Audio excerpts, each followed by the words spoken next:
ASC academy एक ASC talent Hunt exam लेके आ रहा है, जिसमें 10th क्लास के बच्चों के लिए 11 साइकिल प्राइजेस रखे गए हैं और 8th-9th क्लास के बच्चों के लिए साइकिल और कैश प्राइज रखा गया है। स्कैन करके रजिस्टर करें। कुर्सी पे बैठने वालों को जमीन की अहमियत याद रहे, सच दिखाते हैं। सच का सामना में आपका एक बार फिर स्वागत है। फंसाने में साथी निहाल अहमद साहब ने कोशिश की। जब मैं यहाँ आई और मेरी बुजुर्ग माओं की आंखें देखी तो कहीं न कहीं निहाल साहब का एहसास मुझे दिलाती है। ये याद रखें कि मालेगांव शहर में बस्तियाँ बसाने का काम ये सिर्फ निहाल साहब ने किया।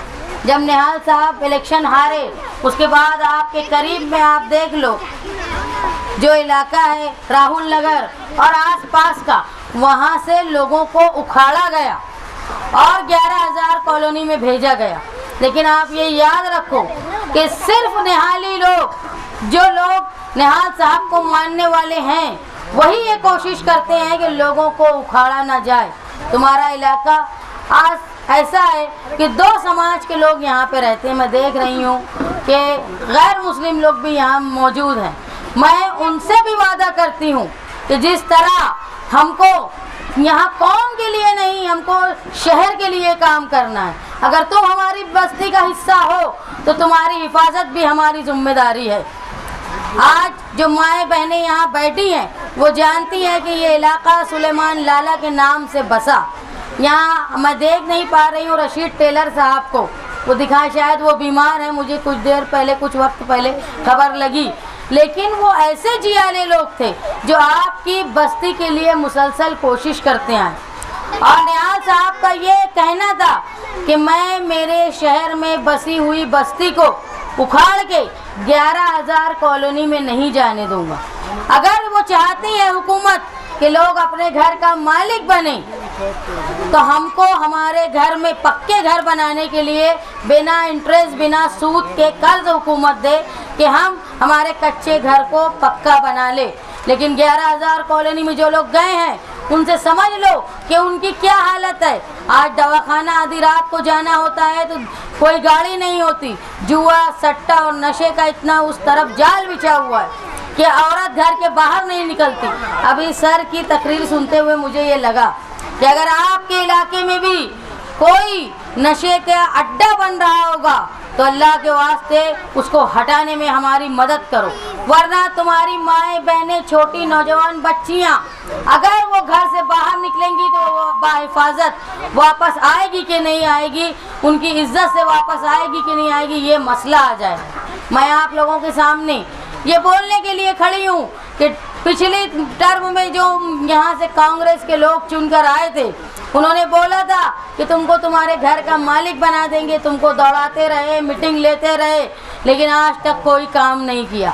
इसलिए वो नहीं करेंगे कि उनकी नीयत कभी गरीबों के ताल्लुक से नहीं रहती। वो हमेशा झोपड़पट्टी को उखाड़ने का काम करते हैं और लोगों से सौदेबाजी करके अमीरों को वो जगह बेचते हैं। तुम्हारे इतराफ में बिल्कुल पीछे बस्तियाँ उखाड़ के खुद खरीद लिए वो जगह और महंगी बेच रहे हैं। आप लोगों को मालूम, आपकी बस्तियां बसाने और उसको बचाने और कच्चे घरों को पक्का घर बनाने में हम आपके मददगार रहेंगे, ये मैं आप लोगों से वादा करती हूँ। ये इलाका हमेशा से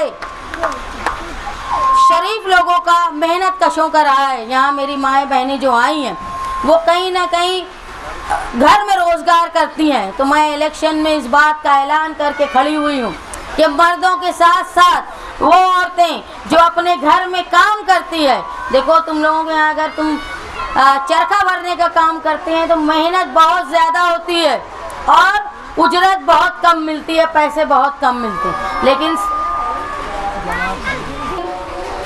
आप लोगों के लिए घर बैठे रोजगार मिले हुकूमत की तरफ से, और जो माएँ बहनें, नौजवान लड़कियाँ घर में बैठ के वो कोशिश करना चाहती हैं कि हमको 4 पैसे बचे, उसके लिए, वो रोज़गार के लिए मैं कोशिश करूँगी।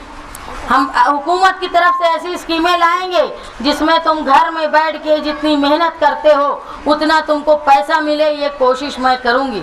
मालेगांव शहर में लोग जानते हैं कि पीला राशन कार्ड बनाने का काम सिर्फ साथी निहाल अहमद साहब ने किया। आज साथी निहाल अहमद साहब के बाद चाहे शेख रशीद एमएलए हो, चाहे मुफ्ती इस्माइल एमएलए हो, चाहे शेख आसिफ हो, बताओ किसी ने पीला कार्ड बनाने का काम किया क्या? उल्टा क्या किया कि तुम्हारे जो केसरी कार्ड पे अनाज, शक्कर, रॉकेल मिला करता था वो सब बंद हो गया। आज केसरी कार्ड सिर्फ एक जेरोक्स कॉपी लगाने के काम का है और कोई काम नहीं है उसका। अभी इलेक्शन में लोग आपके पास आएंगे, पैसे की लालच देंगे, आपको कितना पैसा तुमको दे सकते हैं तुम सोचो। तुम्हारा पीला कार्ड नहीं बनने की वजह से तुम्हारा जो केसरी कार्ड पे अनाज मिलता था वो नहीं मिलता है। साथी निहाल अहमद के वक्त में मिला करता था, अगर वो हर महीना तुमको मिलता तो हजारों रुपये की तुम्हारी बचत होती। आज तुम देखो कि मामूली लालच देंगे, लेकिन हमारी घर पट्टी, हमारी नल पट्टी, हमारा पावर बिल के इतना बड़ा नुकसान है। वो वक्ती 5 साल में तुमको लालच देने आते हैं, गरीबों को समझते हैं लालची हैं, लेकिन 5 साल तुम जो घर पट्टी, नल पट्टी, तुम्हारे राशन का काम बंद हो जाना, अनाज मिलना बंद हो जाना और पावर का बिल जो शैतान की आंख की तरह हो गया है, ये सारे मसाइल का हल सिर्फ मैं आपको दिलाऊंगी, ये वादा करती हूँ। आपके जो राशन कार्ड पीले बनना बंद हो गए हैं उसको दोबारा जारी करवाना, केसरी कार्ड पे दोबारा अनाज मिले, और ये पावर की जो मुसीबत हमारे सर पर लगी हुई है जिसमें मुसलसल इजाफा हो रहा है, लोगों को ज़बरदस्ती मीटर पर बदल कर चले जाते हैं और मीटर का इतना ज़्यादा किराया आता है कि एक हमको समझ में नहीं आता हमारे घर में ऐसा क्या हम इस्तेमाल कर रहे हैं जिसकी वजह से इतना महंगा बिल आ रहा है। इस पावर कंपनी के खिलाफ उसको भगाने का काम आप लोगों के साथ मिलकर मैं करूंगी और घर बैठे रोजगार मिले।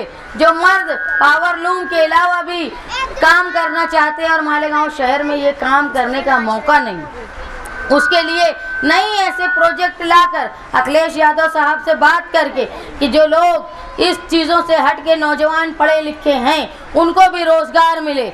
मालेगांव शहर में 12 नवंबर जैसा वाक़या आया, आपके इतराफ के कई लोग जेल में थे, बेगुनाह लोगों को जेल में डाला गया। उसकी वजह है इस शहर के एमएलए का नाकारा होना। आज लोग परेशान हैं, वो भले ही अभी जेल में 11 महीने के बाद छूट गए, लेकिन केस उनके ऊपर आज भी है, पता नहीं क्या फैसला होगा। इसलिए ज़रूरी है कि पुलिस के ऊपर दबदबा होना चाहिए कि मामूली, चाहे वो गुटखे का केस हो या मामूली केस में यहाँ तक के औरतों को भी जेल में रख दिया गया, किराना दुकान चलाने वाली, ये दबदबा ख़त्म होने की वजह ये है कि यहाँ का एमएलए नाकारा है। और दूसरे जो शेख आसिफ, शेख रशीद ख़ानदान है, वो कभी आवाम के लिए कोई मदद नहीं करते, जात बिरादरी के नाम पे लोगों पर वोट लेने आ जाते हैं, लेकिन जब जुल्म करते हैं। इलेक्शन के बाद क्या हुआ, जब मुफ्ती साहब चुन के आए उसके बाद उन्होंने शफीक एंटी करप्शन के ऊपर हमला किया, रिजवान सर के यहाँ हमला किया, वो लोगों को सिर्फ इस्तेमाल करते हैं। आज तुम्हारे घर के तहफ़्फ़ुज़ के लिए, तुम्हारे पावर बिल को बचाने के लिए, घर बैठे औरतों को रोज़गार मिले, इसके लिए तुम पुलिस का डर तुम पर न रहे, नौजवानों पे पुलिस का डर न रहे, तुम्हारे घर जो हैं उसकी हिफाजत रहे, तुमको कहीं 11,000 कॉलोनी या सड़कों पर भटकना ना पड़े, इसलिए आप हमारा साथ दो। मैं वादा करती हूँ कि आपको हम सब मिल के, यहाँ बाकी भैया बैठे हैं, यहाँ रिजवान सर बैठे हैं, आप सब से हम लोग वादा करते हैं कि जहाँ आप आबाद हैं वहीं आप आबाद रहें, ये हम कोशिश करेंगे। और ये कोशिश निहाल अहमद के निहाली वर्कर के अलावा कोई नहीं कर सकता, क्योंकि इतना कानूनी किसी को नहीं समझता। दूसरा कि तुमको जो घर तुम्हारे कच्चे हैं, अगर हुकूमत बोलती है कि हमको कच्चे घरों में नहीं रखवाना है तो हमको पक्का घर बनाने के लिए कर्ज दो, हम बिना सूद का कर्ज दो, ऐसा कर्ज दो कि हम हफ्तेवारी वापस करें। ये कोशिश मैं करूंगी आप लोगों के साथ मिलकर। ये जो बच्चे यहाँ पर हैं महंगी तालीम प्राइवेट स्कूल में नहीं जा पाते क्योंकि घर में माँ बाप की इतनी हैसियत नहीं होती कि वो लोग इतना डोनेशन दे पाए, तो प्राइमरी स्कूल में ऐसी तालीम ऐसा दिया जाएगा, हमारी तरफ से बनाया जाएगा, जिस तरह भिवंडी में रईस शेख ने बनाया। प्राइमरी स्कूल में पहले लोग पढ़ा करते थे, अच्छी तालीम हुआ करती थी, वैसे ही तालीम प्राइमरी स्कूल में। साकिब जरा आराम करना।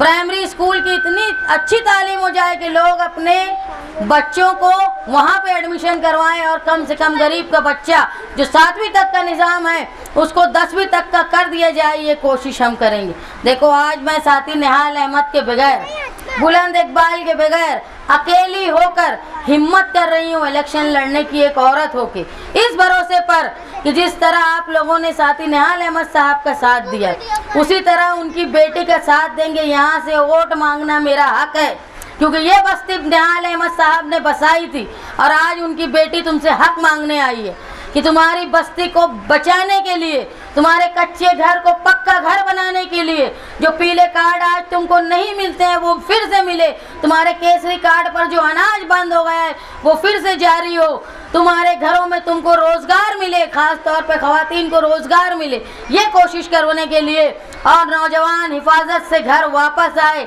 कोई कटर मार के उनके पैसे ना छीन ले, कोई पुलिस वाला उनको किसी इल्ज़ाम में जेल में न डाल दे। ये सारे मामलात को बचाने के लिए मैं आप लोगों के सामने अकेली औरत होके हिम्मत कर रही हूँ और मैं ये उम्मीद करती हूँ भले ही आज निहाल साहब मेरे साथ नहीं हो, बुलंद इकबाल नहीं हो, लेकिन इस शहर की माएँ बहनें मेरे लिए खुद का वोट समझ के कि एक औरत अगर इलेक्शन लड़ रही है, इतनी हिम्मत कर रही है तुम्हारी ताकत पे, तो हर औरत ये समझे कि मैं खुद शान हिंद हूँ, मैं उसकी माँ हूँ, मैं उसकी बड़ी बहन हूँ, मैं उसकी छोटी बहन हूँ। आज अगर 50 साल के बाद कोई औरत ने असेंबली के इलेक्शन में हिस्सा लेने की हिम्मत की है, आपका ये फ़र्ज़ है कि मुझको आप लोग अपनी दुआओं से, आपकी कोशिशों से नवाजें। यकीनन अगर जितनी मैं तकलीफ़ तुम्हारी और एक औरत की समझ सकती है उतने न तुम किसी मर्द को बता सकते हो न वो समझ सकता है। देखो जब कोई औरत, तुम लोग दवाखाने में जाते हो तो जचकी के लिए किस तरह की बदसलूकी उस पेशेंट के साथ होती है, उसके घर वालों के साथ होती है। आपका जो सिविल हॉस्पिटल यहाँ से हटाया जा रहा था, जान पूछ के दादा भूसे यहाँ से हटवा रहे थे, और उसमें मालेगांव के शहर के एमएलए जो हमारा 100 बेड का हॉस्पिटल यहाँ बनने वाला था उसको हटा के नदी के उस पार लेकर चले गए, और जो सिविल हॉस्पिटल यहाँ था जहाँ हम लोग इलाज और मुआवजे के लिए जाते हैं उसको यहाँ से हटा दिया जा रहा था। तो हमने शिवाजी पुतले पर बैठकर धरना किया और उसकी वजह से ये सिविल हॉस्पिटल वापस आया। मैं आप लोगों से वादा करती हूँ कि जचकी के लिए, इलाज के लिए जिस तरह हमको नासिक धूलिया भेज दिया जाता है वो नौबत मैं नहीं आने दूंगी। अगर तुम लोगों ने मुझे मेरा साथ दिया, मेरी माएँ बहनें यहीं बड़ा हॉस्पिटल बनाकर यहाँ अपने नौज़ायदा बच्चे जो कमज़ोर पैदा होते हैं उनके लिए भटकना पड़ता है कि कौन सी योजना में उनको रखे, घर वालों की ताकत नहीं होती इलाज करने की, तो ऐसा हॉस्पिटल जो हमारा चला गया उस तरफ दोबारा बना के औरत को डिलीवरी में आसानी हो, ऑपरेशन में आसानी हो, बुज़ुर्गों को डायरिया और दूसरी बीमारी के लिए आसानी हो।